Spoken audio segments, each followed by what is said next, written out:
Շնորհակալ ենք, որ եկաք տաղավար, մի քանի թեմաների հետ կապված կներկայացնենք ձեր տեսակետը եւ այսպես այսօր հայոց ցեղասպանության զոհերի հիշատակման օրն է 111-րդ տարելիցը մեզ համար օրը բավականին մեծ նշանակություն ունի, խորհուրդ ունի, հիշում ենք, պահանջում ենք, պահանջատեր ենք, բայց մենք տեսնում ենք, որ այսօր ունենք մի իշխանություն, որը անընդհատ փորձում է մոռացության մատնել ավելին, պետք չէ ըստ իրենց ապրել պատմական հիշողությամբ, այլ հիմա իրենք բերել են մեզ համար իրական Հայաստան եւ կարեւոր է իրական Հայաստանի պատմությունը եւ երևի այդ պատմության մի մասն է վաղներ գիտեք քաղաքացու օր են նշելու ամբողջ քաղաքում խորոված Փարթի, այսպես են, հա, շատեր հենց գնահատական տալիս իրականացնելու օրվա խորհուրդը եւ իրենց ուրացումը է ամեն հետ կապված, խնդրեմ լսենք ձեր տեսակետը։ Առաջին հերթին ես մեր ժողովրդի այն հատվածի, որը որ նահատակվեց եւ ցեղասպանվեց, նրանց հիշատակը միշտ պետք է վառ պահենք, կապ չունի թե ով ինչպես է խոսում, արդյոք Թուրքիան ճանաչում է թե չի ճանաչում, եթե Թուրքիան ճանաչի, մենք միևնույն է շարունակելու ենք նշել այս տարելիցը, բայց մենք այդ պարագայում կարող ենք արդեն հասկանալ, որ Թուրքիան ընդունեց իր նախնիների ցեղասպան գործունեությունը եւ այդ պարագայում այլևս չի կրկնվի այդ դաժան իրադարձությունը, որը եղել է մեր պատմության մեջ։ Իդեպ 1.5 միլիոն հայտարարելով մեր նահատակների թիվը ես ուզում եմ ասել, որ պատմաբանների եւ ճշգրիտ հաշվարկների շնորհիվ 1886 թվականից սկսած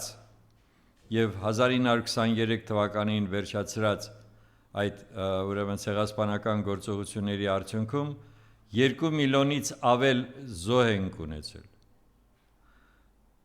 Ես գտնում եմ, որ այս պարագայում, երբ որ ամբողջ այս 111 տարվա ընթացքում հայ ժողովուրդը միշտ եւ նաեւ այսօր ունենալով ապազգային իշխանություն շարունակում է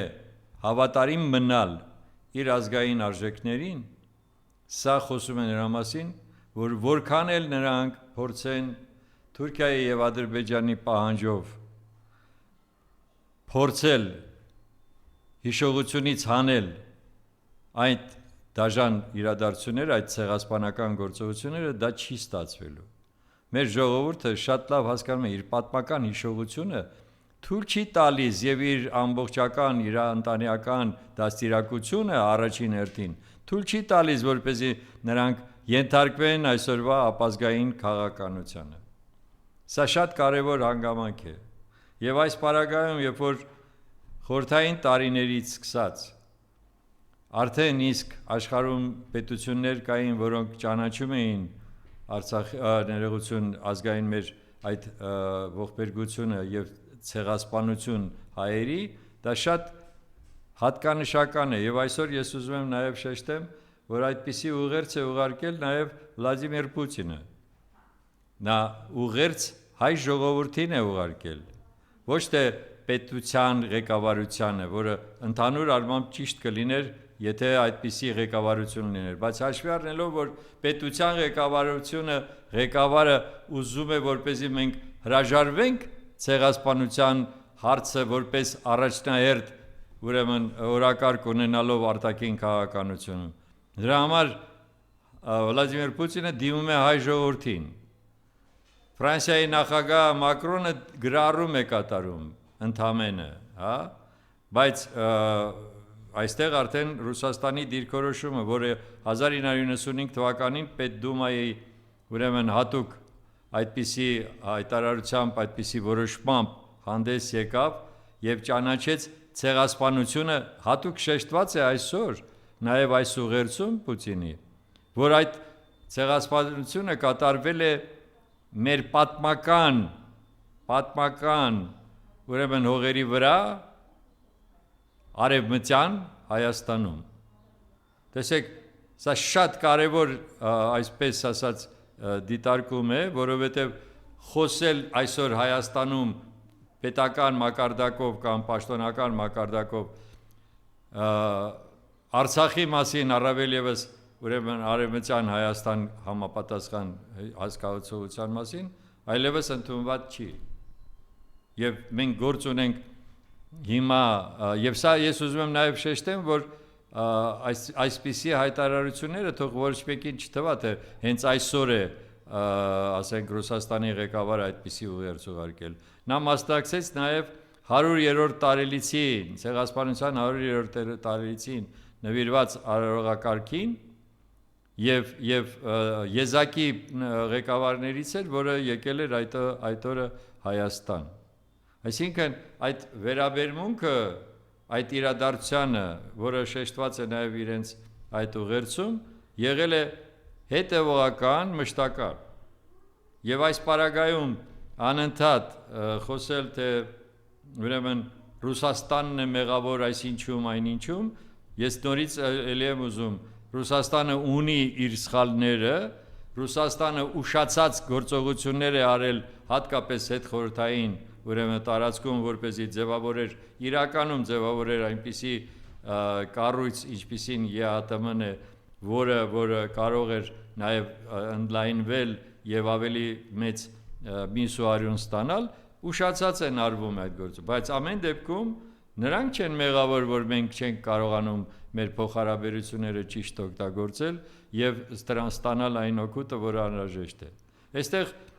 խոսքը ընդհանրապես որևէ այսպես կոչված ռուսամետության, արևմտամտության, չգիտեմ ինչի եւ այլ դրա մասին չի կարող լինել պետք է գնահատել այն գործողությունները, այն քայլերը, որոնք նպաստում են Հայաստանի Հանրապետության մեր ազգի անվտանգությանը եւ եթե դրանք համապատասխան իրականում ունեն բովանդակություն, ապա դրա մասին կարելի է խոսել ուզում եմ եւս մեկ անգամ շեշտել մենք պատահական չի որ այսօրը եւ ընդհանրապես շարունակական է մեր դիրքորոշումը շեշտում ենք որ հանցագործությունը որը դատապարտված չէ կատարողի կողմից հղի է նորից կատարման սա ամենապարզ ճշմարտությունն է եթե այս հանցագործությունը այս դաժանությունը այն առաջի այդպիսի ցեղասպանական գործողությունը ոչ թե միայն հայ ժողովրդի պատմության այլ ընդհանրապես ամբողջ մարդկության պատմության ժամանակ եթե նա չի դատապարտվել հենց կատարողի կողմից ուրեմն նա դեռ իր մոտ իրավունք է վերապահում որ այդպիսի գործողություն նույնպես նորից կարող է անել ինչ է գրել այսօր Էրդողանը ուղարկելով Սահակ Մանշալյանին arczepiskopos-ին ընդամենը որ առաջին համաշխարհային պատերազմի ժամանակ այդ գործողությունների արդյունքում զոհվել են նաև հայերը խնդրեմ ցինիզմի ամենաբարձրագույն մակարդակը այսինքն եթե դու նաև չես հաշվի առնում որ նույն քո իշխանությունը Թուրքիայի իշխանությունը երբ որ 1920-23 թվականներին դատավարություն արեց եւ դատապարտեց այն մարդկանց ովքեր որ կատարել էին հայոց ցեղասպանությունը եւ դա իհարկե մնաց անպատիժ այդ մարդիկ մնացին միայն ու միայն Նեմեզիսի օպերացիայի արդյունքում նրանք պատժվեցին մեր իրական հայրենասեր մարդկանց կողմից այդ պարագայում դու որպես հետևորդ Էրդողանի մասին է խոսքը շարունակում ես ուրեմն հերքել եւ չես ուզում ընդհանրապես անդրադառնաս քո պատմության այդ էջին ուրեմն կնշանակի հայ ժողովուրդը իր այս ոչ թե միայն խոսքը գնում է 15-23 թվականներին շարունակական է եղել այդ ցեղասպանական գործողությունները եւ հիմա մենք տեսնում ենք այսօր ինչ է կատարում Ալիևը ուրեմն Արցախում մենք տեսնում ենք ոնց է նա ուրեմն դարձրել ազգային հերոս մի վիժվածքի որը որ քնած մեր ուրեմն սպային սպանել էր կացնով ՆԱՏՕ-ի այո Հունգարիայի մայրաքաղաքում Բուդապեշտում ուրեմն կնշանակի որ եւ դրանից հետո շարունակական նույն 44 օրյա պատերազմի օրոք նույնպես ինչպիսի վայրագություններ եղավ եւ այլն։ Ուրեմն ինչ է արվել այսօր Արցախում։ Մեր արդեն եկեղեցիները ուղակի փլատակներ են դարձել։ Նրանք ոչնչացնում են հայկական հետքը։ Ես նայում եմ թե այդ չգիտեմ, չեմ կարողանում ասեմ թե ով են այդ մարդիկ ադրբեջանցիները, որոնք ուրախությունից, հրճվանքից, չգիտեմ ինչ են լինում, որ այդտեղ հայկական հետք չի մնալու եւ մեր ամառասը, Գանձասարը, Դադիվանքը փորձում են վերագրել թե իբր դրանք հին աղվանական եկեղեցիներ են։ Եվ դա մենք տեսնելով ունենք մի մարդ, որը համարում է իրեն պետության ղեկավար, ասում է ես այդ հարցը միջազգային մակարդակի չեմ բարձրացնելու։ Այսինքն դու համաձայն ես այն վայրագություններին, որը կատարում է Ալիևի ռեժիմը։ Այսինքն դու դարձար մասնակից այդ վայրագությունների։ Եթե դու չես դատապարտում, եթե դու չես փորձում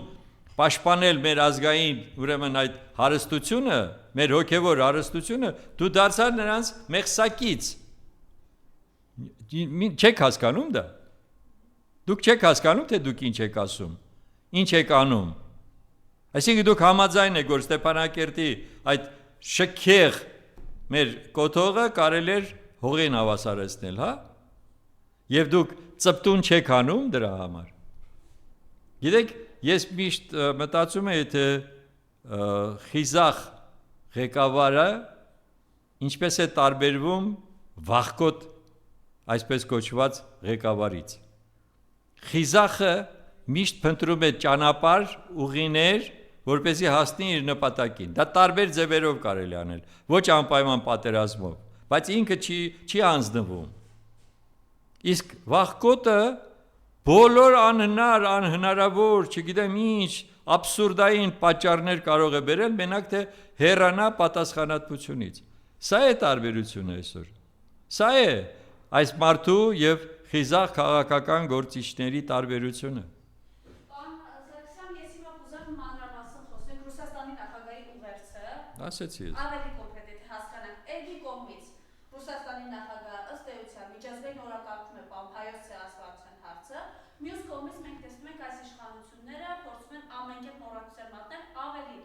մենք ամենամեծ ջահերով երթը որ ունենք, տեսնում ենք ինչ էին երեք ասում, արագ սկսեցին հերքել, որ դա սադրանք է, իշխանությունները կապ չունեն, լավ իմացեք դրոշ վառելու հետ։ Խնդրեմ այս մասով ձեր տեսակետը, այս ինչի դրսևորում է իրենց կողմից։ Եթե մենք ուզում ենք, ես ուզում եմ ցիտեմ մի նախադասություն, փորձեմ թարգմանելով, որտեղ ռուսերեն է այստեղ Պուտինի ուրեմն ուղերձը։ Միջազգային ուրեմն կառույցը, միջազգային ամբողջ համակարգը պետք է միավորի իր ջանքերը, որպեսզի թույլ չտա կրկնողություն այն բարբարոսության, որը եղել է որպես ցեղասպանություն հայ ժողովրդի նկատմամբ։ Դուք հասկանում եք էությունը այսօրվա այս ուղերձի եւ այսօրվա այս պաշտոնը գրավող մարդու ասածների։ Այսինքն խոսքը գնում է ասին, որ դիմում է նորից միջազգային հանրությանը, ասելով, որ մենք բոլորս ենք պարտավոր դա անելու։ Որովհետև եթե դուք տեսնում եք եւ իդեպ մեր Կոնստանտին Զատուլինը շատ հետարքի նաեւ ուրեմն զուգահեռ էր անցկացրել, ասում է միայն հրայի Իսրայելը չի ճանաչում ուրեմն հայոց ցեղասպանությունը, որովհետև իր ցավը ուզում է առանձնացնել բոլոր մյուսներից, հա։ Եվ հիմա մենք ստացվում է, որ նաև այստեղ, եթե մենք ուրանում ենք, հա, այս իշխանությունը փորձում է ուրանալ, ասում է, ինձ համար առաջնահերթ խնդիր չի։ Ուրեմն կնշանակի, որ մենք նմանվում ենք այն չգիտեմ, այդ մանկուրտների ուղակի, բացարձակ մանկուրտների, որոնք ամեն ինչից զուրկ են, հիշողությունից էլ, պատմությունից էլ, ամեն ինչից զուրկ են։ Այստեղ նաև եւս մեկ անգամ ուզում եմ էլի նորից վերադառնամ այս ուղերձին, որտեղ ինքը Պուտինը գրում է համոզված եմ, որ հայ ժողովուրդը պահպանելու է իր բազմահազարամյա մշակույթը, հոգևոր արժեքը եւ այլ։ Այսինքն մենք ստանում ենք այսպիսի գնահատական այլ պետության ղեկավարի կողմից, իսկ այս պետության այսպես կոչված ղեկավարը խոսում է լրիվ հակառակ լեզվով։ Հետո մենք հիմա պետք է հանդուրժենք, որպեսզի նույն ընտրություններում ինքը իր ասածը, տեսեք, ինչ ցինիզմ է, ասում է, եթե ես նորից վերընտրվեմ, հայոց առաքելական եկեղեցին պետք է վերակառուցվի եւ ուրեմն ամենայն հայոց կաթողիկոսը պետք է հեռանա։ Դուք հասկանում եք, այս աստիճան, չգիտեմ, դա իրոք անհնար է անգամ վերագրել, թե ինչ է դարձել արդեն դա։ Ոնց կարող է պետության ղեկավար մարդը խոսի նրա մասին, որ ինքը իրավունք է ստանալու հայոց առաքելական եկեղեցին իր ձևով վերակառուցելու եւ այլն։ Կարող է այդ քո ընտանիքի, չգիտեմ, սեփականությունն է։ Ուրեմն այս առումով ես ուզում եմ եւս մեկ անգամ դիմելով մեր ժողովրդին ասել, որ հասկացեք, սրանք սովորական գործողություններ չեն։ Սրանք ենթակա մարդու, ենթարկված մարդու քայլեր են։ Որովհետև կրկնում եմ, եթե դու վերցրել ես ստանձնել ես քո վրա պատասխանատվություն լինելու պետության ղեկավար, դու բոլոր հնարավոր միջոցները պետք է օգտագործես քո արժանապատվությունը բարձր պահելով հասնես քո նպատակներին։ Ես ուզում եմ հարցնեմ նույն սովորական մեր մարդկանց։ Ձեր ընտանիքում պատկերացրեք, որ ձեր մեծը, ձեր ընտանիքի ղեկավարը ենթակա է հարևանի բոլոր պահանջներին։ Դուք հարգելու եք այդ մարդուն ձեր տանը։ Հայո, դե պարզ է, որը ձեզ վրա դնում է ուղղակի պարտավորություն այս անել, այն անել, հետո չի էլ ասում, որ այստեղ է, որ ասում են, մենք ճանաչում ենք երկկողմանի, ուրեմն ճանաչում ենք մեր տարածքային ամբողջը։ Ով ասեց։ Ադրբեջանը երբևիցե ճանաչել է։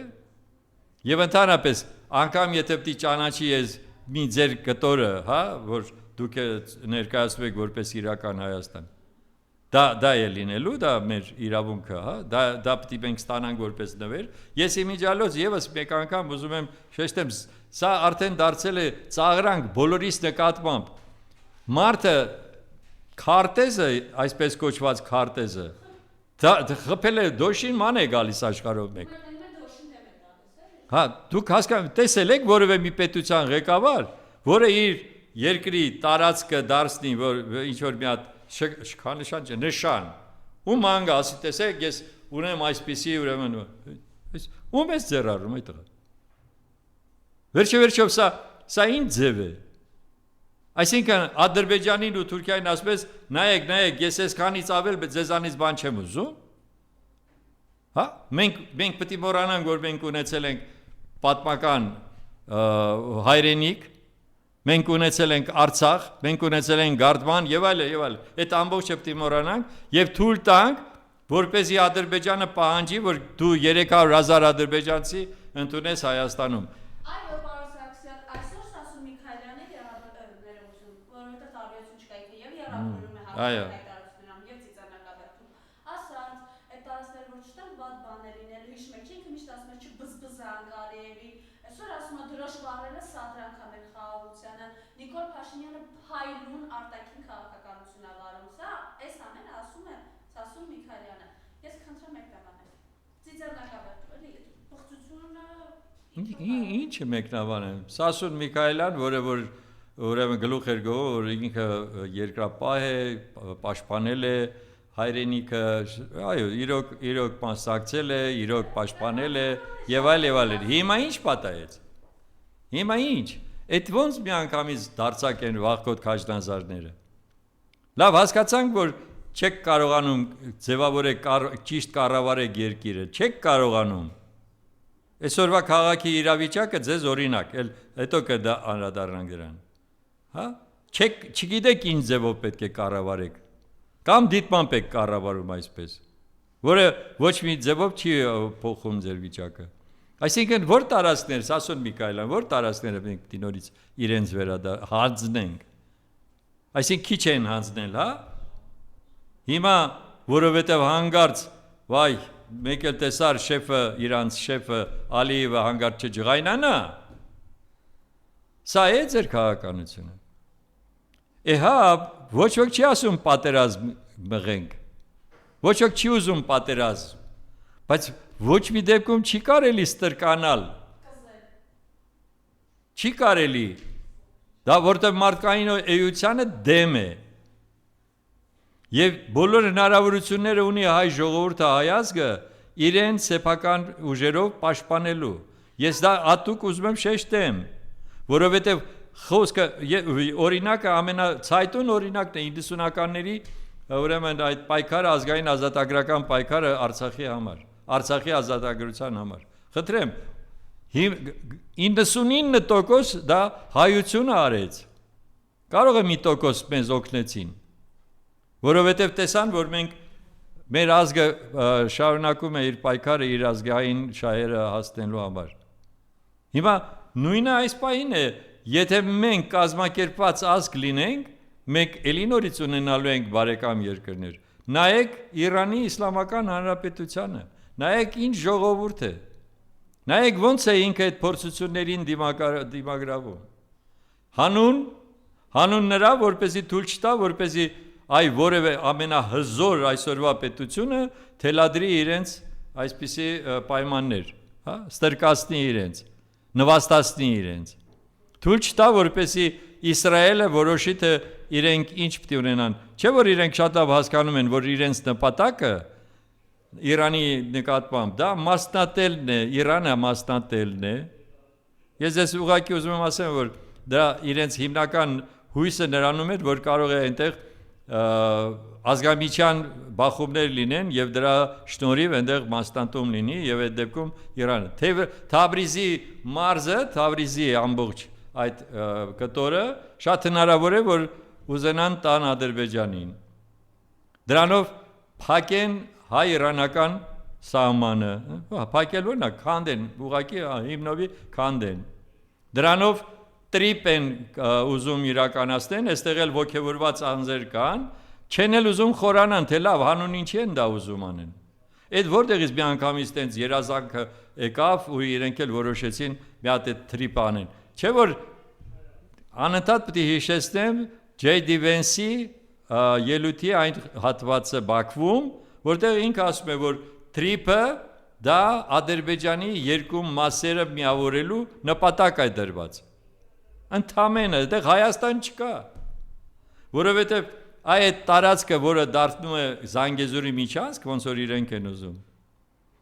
այդ պարագայում Զանգեզուրի միջանցքը դառնում է էքստերիտորիալ մի մաս, որը անհրաժեշտ է, որպեսզի մեծ Թուրանը ձևավորվի։ Ախր մենք հո այդքան միամիտ չենք, ախր մենք հո այդքան անգրագետ չենք, որ չհասկանանք, թե իրական նպատակները որոնք են, որ մենակ հրապուրվենք, թե գիտես, հեսա մեր տարածքով ուրեմն բեռները կտեղափոխվեն, մենք մեծ շահույթներ կստանանք։ Հա? Դուք հասկանում եք, որ դա այն դեպքում է լինելու, երբ մենք ունենանք իրոք այն հզորությունը եւ չլինի, որ մենք հանձնենք այդ տարածքը 99 տարով մի այլ պետությանը։ Այդ դեպքում կարող է պատահի, ոչ թե կարող, այլ կարող կլինի այդպիսի հնարավորություն, որպեսզի մենք տնօրինենք ամբողջ շահույթը, որը մենք կարող ենք ստանալ։ Բայց հիմա, երբ որ դուք հանձնում եք 74%-ը ակտիվի տալիս եք ամերիկյան ինչ-որ մի կամպանիայի, չգիտեմ անունն էլ մինչև հիմա չգիտենք, 26%-ով դուք ինչ եք ստանալու այդ տարածքից, եթե անգամ ստանաք։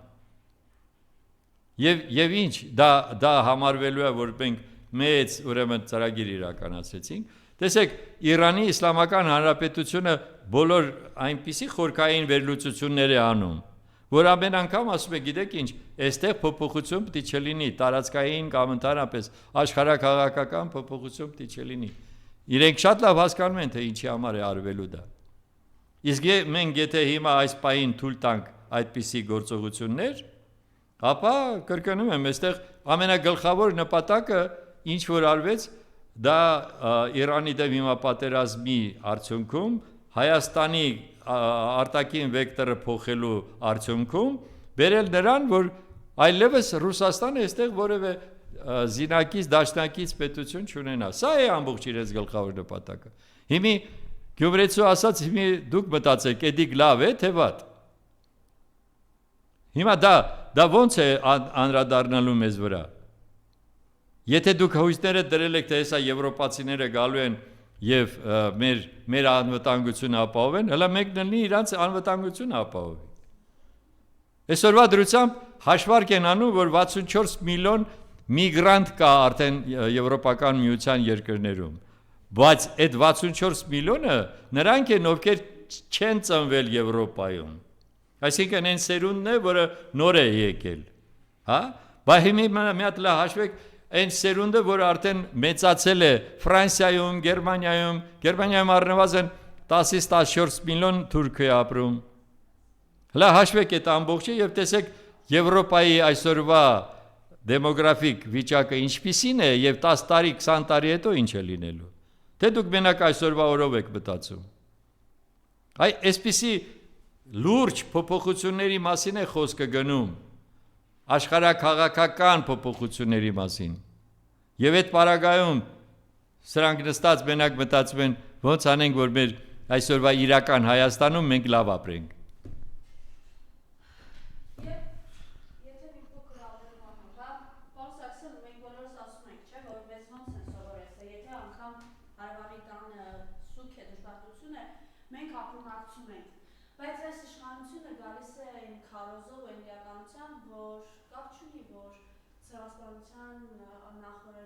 Նախորդին ցեղասպանության զոհերի հիշատակման օրն է։ Մենք վաղը խորոված կանենք, կուրախանանք, քաղաքացու օրը կնշենք, իմիջիալից նաև ըստ էության են քաղաքացիների, որոնք 18 թվին փողոց էին դուրս եկել եւ որոնց մեծ մասը երիտասարդներ էին, ովքեր օրինակ այսօր զոհվել են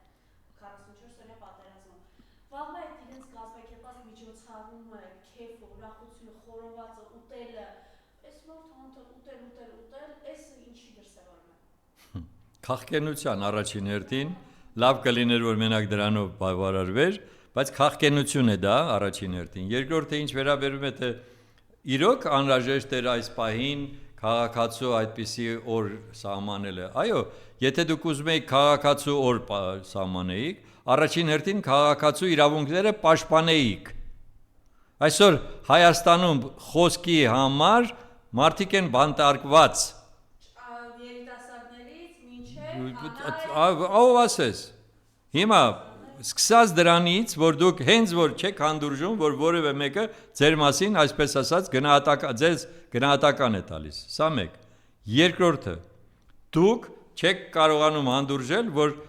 կա հայ առաքելական եկեղեցու ղեկավար, կա ամենայն հայոց կաթողիկոս, որը այլ կերպ է վերաբերվում այն քաղաքականությանը, որը դուք վարում եք։ Դուք չեք կարողանում հանդուրժել, որ այո կան քաղաքական ուժեր, որոնք կարող են ընտրությունների ժամանակ հաղթել, օրինակ տեղական ինքնակառավարման այդ տեղամասերում,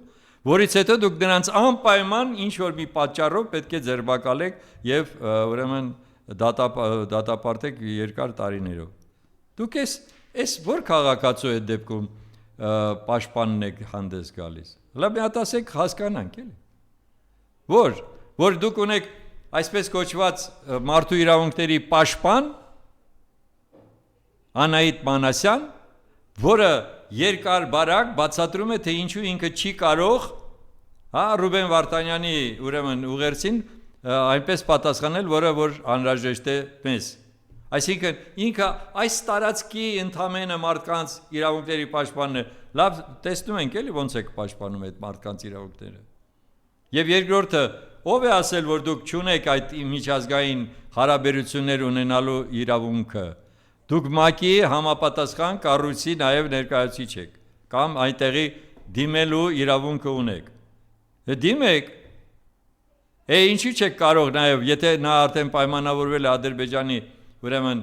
այդ խոսնակի հետ, մարդու իրավունքների պաշտպանի հետ, ինչու չեք կարող գնալ, որովհետև ձեր շեֆը թույլ չի տալիս ձեզ, այդ է ձեր ամբողջ ինքնուրույնությունն ու անկախությունը, հա, իշխանություններից։ Նորից եմ ասում, որ մարդու իրավունքներն եք ուզում պաշտպանեք, որ քաղաքացու օրն եք նշում։ Այն քաղաքացու, որը հլո հնազանդ ձեզ է նայում, ասում է, հա, ոչինչ, ինչ որ անում է Նիկոլ Փաշինյանը, ոչինչ, մենք կդիմանանք, թող ինքը մենակ մնա որպես ղեկավար, հա, այդ քաղաքացին է ձեզ պետք։ Որ մի հատ նայեք, թե ձեր քաղաքի վիճակը ինչպիսին է։ Ինչ է կարել քաղաքի կառավարման առումով։ Այսօր այս փողոցները, որոնք ուղղակի քանդու քարափ է կարել, իբր վերանորոգում եք։ Բայց նորմալ ղեկավարը տենց բան կանի, 2 շաբաթ կարելի է քանդել ամբողջ փողոցը, որովհետև ընդեղ էլ դուք ունեք համապատասխան ուրեմն տեղեր, որ պետք է վերանորոգեք, փոխանակ այդ վերանորոգման տեղերը փակեք, այդ լուկերը փակեք, այնտեղ գործ անեք, դուք ամբողջ փողոցն եք ուրեմն նույն Սարյանի վրա փորձեք անցնել, փոշու մեջ կորած է ամբողջ փողոցը։ 2 շաբաթից ավել։ Եվ ինչ? Մենակո դա չէ, այն փոսերը, որոնք որ ամեն օր ասում եք, թե հեսա կավարտենք, այդ փոսերը առաջացել են, որովհետև այդ ասֆալտի որակը բացարձակ ասֆալտ չի։ Այդքան գովեցիք, ասեցիք, մենք էս են կարել, են կարել, խնդրեմ ձեր արդյունքը։ Անցյալ անգամ արդեն ասեցի, պետնախարարը բացատրում է, թե ուրեմն պետք է քանդեն այն անորակ ճանապարհը, որը ուրեմն ինչ որ մեկը շինարարը լավ չի արել։ Փոխանակ ասի, թե մենք մեղավոր ենք, որ պետք է վերահսկեինք ամեն քայլ առ քայլ, թե ոնց է անում այդ ճանապարհի կառուցումը։ Բայց այսպիսի պայմաններում դուք քաղաքացու օր եք անում, հետո էլ գնալու ես այդ խորովածը լափեք, որի պրտե անունը դնեք, որ տեսեք մենք ուրախ զվարթ ապրում ենք, հա։ Ես այստեղ միանշանակ կարող եմ ասեմ, որ իրեն հարգող քաղաքացին չի մասնակցի վաղը այդպիսի որևէ մի բանին, որովհետև եթե դուք այսօր ստացվում էր, որ ոնց որ մենք այսօր ունեցել ենք այսպիսի օր ցավի եւ ամբողջ մեր պատմության հիշողության հետ կապված եւ վաղը գնում ենք քեֆ ենք անում, հա։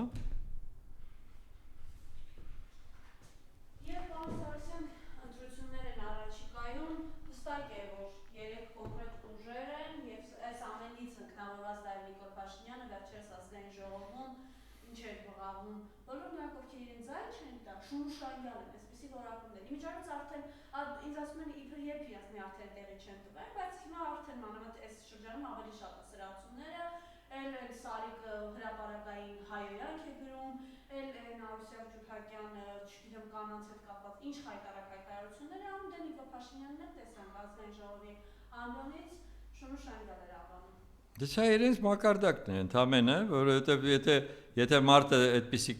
ուրեմն կրթության մակարդակ ունի, նրա մասին ինչ խոսենք, էս են իրենք, ես նրանց ուղղելու կամ վերադաստիարակելու իրավունք ոչ կա, ոչ էլ հնարավորություն կա, այդ են, ինչ կան, բայց հարցը ուրիշ է, մեր ժողովրդին է վերաբերում իհարկե, ընտրություններին գնալը դա պարտադիր է այս անգամ ուղղակի բոլորի համար, շատ պարզ պատճառով, մենք իրականում կամ տեսեք ոնց էին մեզ ծաղրում, ոնց էին մեզ դատապարտում, ասում էին լսեք,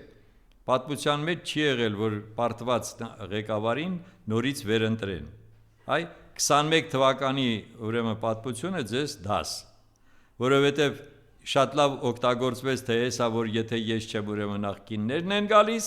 հիմա էլ ասում է, եթե ես չեմ պատերազմա լինելու սեպտեմբերին, հիմա եթե ես չեմ, ապա ուրեմն այս էլի նորից եռա գլուխ ոնց ասում է ամբողջը չեմ էլ ուզում կրկնեմ այս ամբողջը այս աբսուրդը լցնում է մեր ժողովրդի գիտակցության մեջ հիմա ժողովուրդ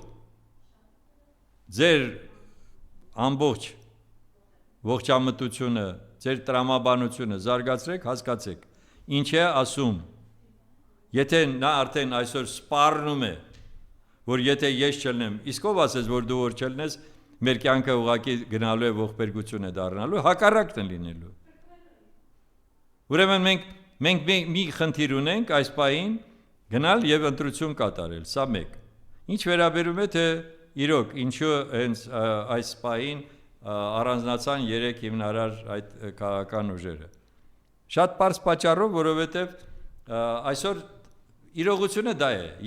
Ես հա հիմա չեմ ուզում գնահատել, որովհետև մեր սկզբունքի հետ դա այնքան էլ համամիտ չէ, բայց ամեն դեպքում այսօրվա իրողությունը սա է։ Հիմա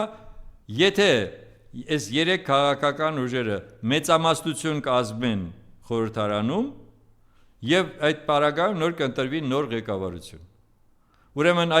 սա է այն հիմնական հարցը։ Ես չեմ առանձնացնում այն մյուսներին, ովքեր որ նույնպես մասնակցում են եւ այլն։ Ինչու Հայաստանի դեմոկրատական կուսակցությունը եւ միասին շարժումը որոշեցին ուղղակի չմասնակցել ընտրություն։ Այսինքն մենք հայտ չներկայացրեցինք։ Շատ պարզ պատճառով։ Այո, այսօրվա իրողությունը այնպիսին է, որ կարող էինք մեր ձայներով փոշիացնենք այն էլեկտորատի հնարավորությունները, որոնք որ այսօր կան։ Դրա համար բայց մենք չենք հրաժարվել ընտրություններին մասնակցելուց։ Հակառակը,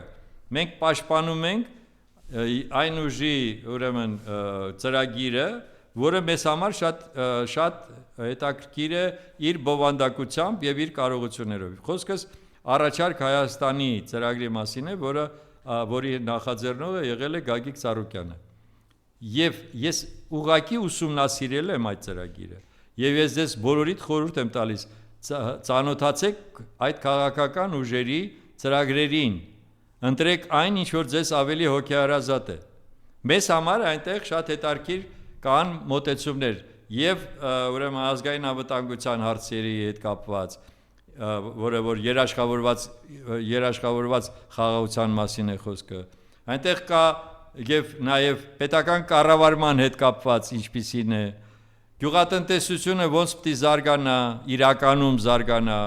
արդյունաբերությունը իրականում ոնց պետք է զարգանա, գիտությունը ոնց պետք է եւ այլն։ Այնտեղ հստակ է, ոչ թե խոստումներ են, որը ես հատուկ եմ ուզում շեշտեմ, որը նաեւ մեզ է բնորոշ։ Ոչ թե խոստումներ են, որ ես կանենք ենկա, այլ այնտեղ հստակ ներկայացված են, թե ինչպես կարվի այդ գործողությունը։ Այսինքն ընտրություններին գնալը պարտադիր է